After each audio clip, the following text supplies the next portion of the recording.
열린 고품격 부동산 수다 방송. 여기요, 새 남자가 대한민국 부동산 시장의 골든 타임을 알려드립니다. 부동산 쌀국지. 반갑습니다. 반갑습니다. 예. 자, 안녕하십니까. 저 사람이 왜 이런 분도 분명히 계실 겁니다. 오늘부터 부동산 삼국지에 사연을 맡게 된 정성호입니다. 자, 오늘 저와 함께 해주실 부동산 전문가 두 분을 모시도록 하겠습니다. 먼저 이분요, SBS 그 다큐멘터리에서 저하고 같이 인사를 드린 적이 있어요. 그때 집을 사냐 안 사냐를 얘기했던 분입니다. 부동산 업계 핵인싸 골드미스터 장영석 대표님 나오셨습니다. 안녕하세요. 네, 반갑습니다. 우리 한 3년 됐나요? 그때 왜 사라고 얘기를 더 아니, 강하게 근데 하셨어요? 정성호 씨가 네네. 먼저 선수 치셨잖아요. 나는 절대 집 안 산다. 아니 그래도 전문가였으면 정성호 씨 무조건 사세요. 그럼 통장을 갖다 몰래라도 사줬어야죠. 그때 돈이 없었잖아요. 예, 없었어요. 그때 없었어요. 말아먹은 거 얘기하시고. 아니, 없어요. 그러니까 얘기할 겨를이 없었죠. 근데 진짜로 그때 진짜 집을 사라고 했었는데 그 말을 안 들었던 게 아직 오늘 만나 뵈면서 그게 다시 또 떠오르는 거예요. 그때 말을 들을 걸. 역시 핵인싸. 아니, 한 분 더 있습니다. 부동산 정책을 쉽고 재밌게 말씀해 주실 분이죠. 박종철 교수님, 안녕하세요. 네, 안녕하십니까. 박종철입니다. 네. 자, 저는 솔직하게 두 분 만나면 꼭 물어보고 싶은 게 있었어요. 왜냐면 제가 이남이녀의 아빠입니다. 그러다 보니까 사실 그 아이 한 명을 키우는데 1억 이상이 들어가고 또 4명이니까 4억 이상이겠죠? 그러려면 어쨌든 이 둥지를 이전을 할 수도 없고 또 더 아이들이 많으니까 더 넓은 집으로 이사도 가고 싶고 뭐 이런 거 있잖아요. 아이들이 크면서. 그래서 저는 진짜 제일 궁금한 게 그거였어요. 그러니까 방송을 보면서 사야 돼요, 말아야 돼요. 이거거든요. 진짜로. 네. 지금 시기가 어떤지가 궁금합니다. 이 집을 전세나 월세에 살고 있는 사람들 사야 됩니까? 요즘에 이제 집을 구입해야 되는가 말아야 되는가 이제 많이 물어보셔요. 그러니까 저는 예. 그거를 빚을 지고라도 해야 되느냐. 빚을 지고 해야 됩니다. 예, 해야 됩니다. 빚을 지고. 벌써부터. 왜 저도 빚을 지고 처음에 집을 장만했거든요. 사야 될 타이밍이 있어요. 타이밍. 그다음에 상황, 사야 될 타이밍. 지역도 있고요. 지역. 예, 그러면 본인이 먼저 후보 지역을 몇 개 딱 준비해 놓고 그다음에 자신의 현재 가용 자산을 갖다 다 계산하는 겁니다. 그냥 사자 그게 아니라. 철저한 계획이 필요하죠. 우리가 집을 사는 거는요, 마트에서 뭐 생수 사는 거 아니에요. 뭐 과자 사는 것도 아니고, 나름대로 이제 계획이 필요합니다. 근데 그 계획에 우리가 판단 자료를 만들어주기 위해서 이 부동산 삼국지가 있는 거죠. 박수 한번 치고. 저희 타이틀을 좀 바꿔주세요. 이쪽을 MC로 해주고 여기를 그냥 민간인으로. 자리 바꾸시죠. 그러니까요. 근데 얘기를 듣다 보니까 갑자기 천군만마를 얻는 듯한 강한 느낌이 듭니다. 자, 이분들과 함께 이제 진행을 해볼 텐데요. 궁금합니다. 진짜. 요즘은 굉장히 핫한 게 뭔가. 요건데 최근 매일같이 검색어 순위에 올라오는 게 바로 뭐냐면 부동산 이슈가 바로 민간 택지 분양가 상한제입니다. 일단 지난 8월 10일 정부가요. 민간 택지 분양가 상한제를 시행하겠다고 발표를 했습니다. 공식적으로 발표를 했는데 이르면 오는 10월부터 일부 지역에 시행을 하겠다. 근데 궁금한 게 있습니다. 정부가 발표한 민간 택지 분양가 상한제. 이게 도대체 어떤 내용입니까? 이게 제일 중요한 겁니다.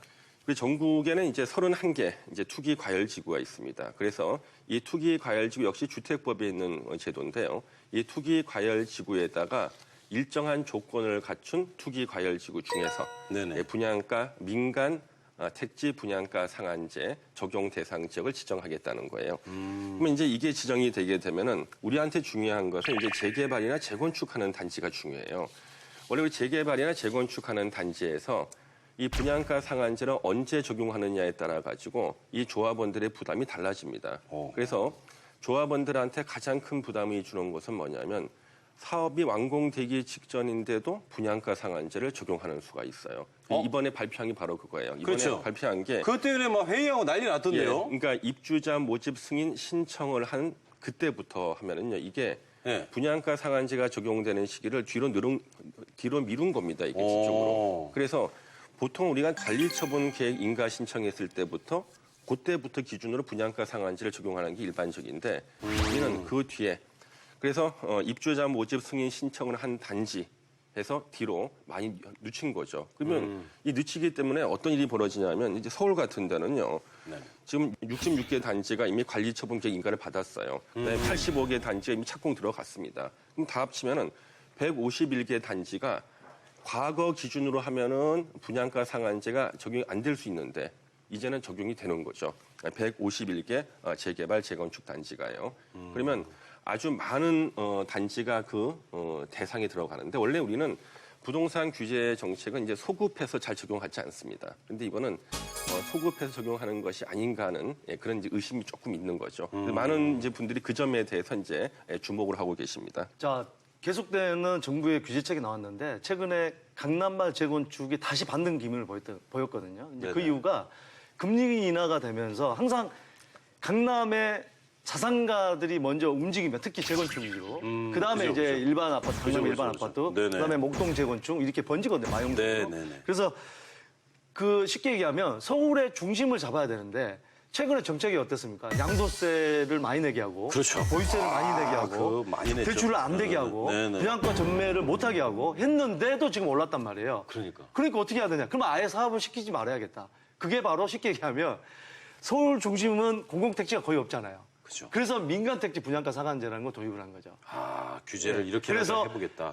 일반 분양을 가를 낮추면은 아무래도 사업이 늦춰지고 또 어쩔 수 없이 사업을 진행해야 되는 거는 이왕이면 이익을 줄 것을 네네네. 무주택자들한테 큰 이익을 주자. 약간 그런 정책인 것 같아요. 그게 바로 민간택지 분양가 상한제라고 짧게 정리할 수 있을 것 같아요.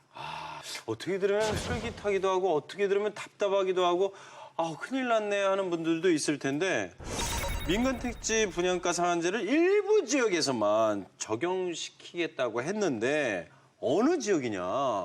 그럼 우리가 다 예상하고 있는 지역들입니다. 서울, 전라. 그다음에 경기 뭐 과천이나 광명이나 뭐 하남시 같은데 성남의 이제 분당구라든가 그러면 대구 뭐 수성구, 뭐 세종시 이런 데가 주로 타켓이 되지 않겠는가? 가장 이렇게 몰리는 지역. 예, 그렇지만 제가 보기에는 가장 확실한 곳은 일단 서울 강남 4구는 무조건 들어갈 테고요. 네네. 서울의 강남 4구. 네. 그다음에 이제 우리 흔히 마용성이라 그러죠. 마포, 용산, 성동. 마용성은 거기도 뭐 들어가죠. 거의 뭐 확실하지 않을까 확실하죠. 싶고요. 그다음에 이제 경기 과천 정도는 거의 뭐 확실하지 않을까 싶습니다. 그러면 뭐 대구, 대전, 광주, 광역시도 이제 근데 그는 이제 지역 사정에 따라서 약간 탄력적이 되겠죠. 왜냐 그러면 10월 달에 막상 시행하려고 봤었는데 네네. 뭐 지방 같은 경우는요.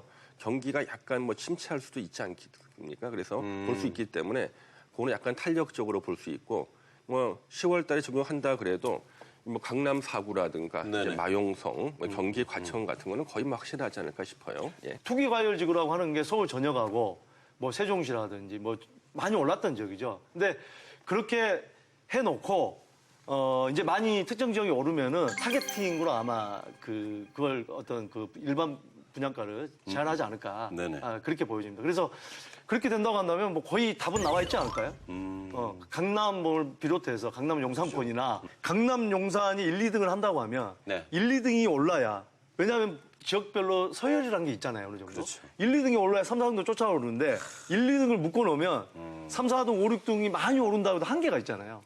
그래서 차이를 일단은 줄이겠다. 예, 상위권부터 타겟팅이 되지 않을까 그렇게 보여집니다. 아니 근데 이 분양가 상한제가 아까도 말씀하셨지만 처음이 아니잖아요. 그럼요. 예. 그죠? 과거에는 어땠습니까? 과거에 이제 우리 참여정부 시절에 이제 분양가 상한제를 도입했었죠. 그래서 지금 같은 이제 그 민간 택지 분양가 상한제, 그러니까 2007년도에 도입했었을 때요. 예, 그때 효과가 좀 있었어요. 일단은요, 효과 있었는데 이제 부작용도 물론 있었죠. 그때 2007년도에는요, 서울에서 이제 5만 가구가 원래 이제 건축 인허가를 받았었는데. 네네네.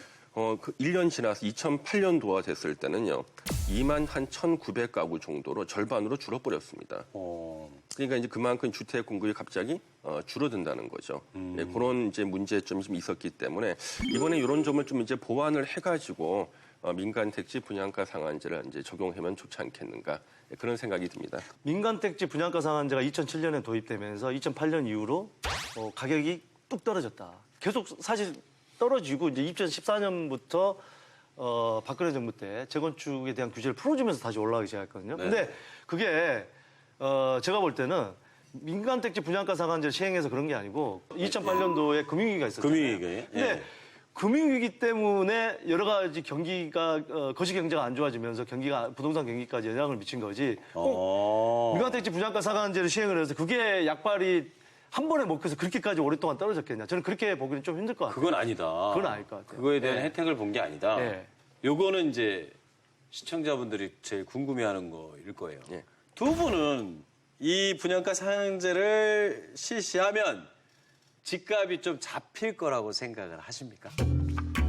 솔직하게 이거 전문가시니까 얘기를 듣고 싶어요. 그러니까 이건 물론 개인적인 의견 다를 수가 있습니다. 예, 이게 정책이 아닙니다. 예, 그죠? 뭐 혹시나 네. 대외적인 답변을 원하십니까? 아니면 우리 친구들끼리 하는 얘기를 원하십니까? 저희는요 우리끼리 얘기를 원해요. 우리가 여기에 이제 저희 네네 오늘 저희가 되게 싫어서 많이 얘기 나눴죠. 이러실 겁니까? 그 수준으로 얘기하는 겁니다. 네네네.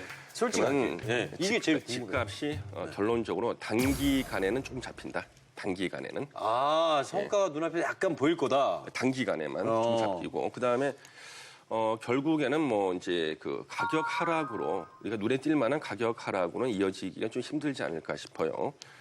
왜냐하면 우리가 현재 시중에는요 아주 유동 자금이 무척 풍부합니다. 네. 근데 이 풍부한 유동 자금이 사실 갈 데가 별로 없어요. 예, 그래서 어차피 뭐 이제 많이 오르고 호재가 있는 지역에 조금만 호재가 있으면 이제 매입을 하려고 할 텐데 이제 분양가 상한제가 적용이 되면은 아무래도 일반 분양 물건이 줄어듭니다. 그러니까 새로운 물건이 들어보기도 힘들고 뭐 좀 그렇죠. 어렵겠죠. 네, 줄어듭니다. 네. 그러면 사람들은 이제 새로운 것을 갖다 만약에 일반 분양 물건이 줄어드는데 그 당첨된 사람은 그 사람한테는 로또지만 대부분의 사람들한테 큰 혜택이 없어요. 분양가 상한제가요. 당첨된 사람 소수의 청약 가점이 높으신 분들만 한 1인당 몇 억 정도가 이제 버는 효과가 생깁니다만은 나머지 만약에 분양가 상한제를 적용 안 했으면은 그래도 웬만한 곳에서 당첨될 만한 분들이 다 몰리다 보니까 네네. 평균 점수 높아지죠. 높아지죠. 예, 가산점이 높은 사람은 당첨이 되겠죠. 그죠. 그러면 이제 안 되신 분은 어떻게 하겠습니까? 상대 박탈감이 또 심할 수도 있고 그러면 어떻게 할까 하다가 이제 기존에 지어놓은 아파트를 매입하게 됩니다. 우리 올해 착공을 해야지만 3년 후에 아파트가 공급이 됩니다. 네 맞아요. 예. 근데 이제 분양가 상한제를 적용하게 되면은 하면 수익이 많이 안 나기 때문에 건설회사들은 사업을 안 하려고 하겠죠. 재개발 재건축도 당장 사업을 좀 미룰 수가 있겠죠. 아파트 단지가. 정책이 그렇게 또 되면- 어떻게 변화될지 모르니까. 예, 그렇죠. 그러면 일단 이제 올해 착공이 많이 안 되면은 이제 3년 후에는 공급량이 줄어들게 되겠죠.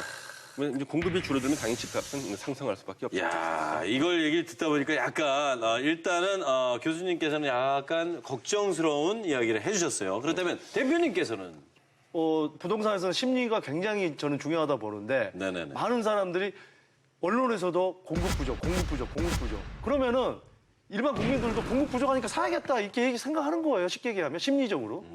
더 사게끔 그렇죠. 부추긴다. 예. 그리고 대기자는 많은데 공급이 실질적으로 안 될 확률이 높잖아요. 네네네. 예, 그러다 보니까 기존 주택, 아파트 가격이 올라갈 수밖에 없다는 거죠. 오히려 부작용을 나올 수는 있다는 거예요. 이거 진짜로 이거 아파트 가격을 잡기 위해서 많은 사람들에게 도움을 주기 위해서 시행을 하는데 아직 뭐 시작도 하기 전에 뭐 이렇게 말이 많습니다. 그렇다면 서울 지역 지금 현재 재건축 단지 현황은 어떻습니까? 지금 보면은 이제 재건축 재개발로 보면은 자 이게 재건축 정비구역 지정 이후에 네네네. 사업 시행 인가를 완료한 단지가 총 107곳이고 네네. 그게 이제 7만 4천 가구에 달한다고 합니다. 재건축이. 재개발은 48곳에서 8만 4천 가구 정도예요. 그러면은 분양가 상한제 적용 기준이 이제 입주자 모집 공고로 이제 바꾼다고 했는데 관리처분 인가에서 그렇게 되면 지금 이 분양가 상한제 걸릴 수 있는 그 단지가 16만 가구입니다. 서울만. 이거 직접적으로 바로 걸릴 수 있는 영향을 데가? 받을 수 있는 16만 가구가 되기 때문에 요거는 이제 적은 숫자가 아닌 거고 지금 이제 가장 불만이 많은 게 바로 관리처분 인가가 신청이 갔던 강남권의 아주 유명하고 비싼 그런 단지죠. 예를 들자면 뭐 반포주공 지금 1, 2, 4주구라든지 그다음에 재건축? 삼성동 상하이치 아파트라든지 네네네. 그다음에 뭐 개포주공 사단지라든지 둔촌주공 뭐 재건축 단지라든지 이런 데는 세대 수도 굉장히 특히 뭐 둔촌주공 같은 경우는 뭐 만 세대가 넘어가거든요. 그렇죠.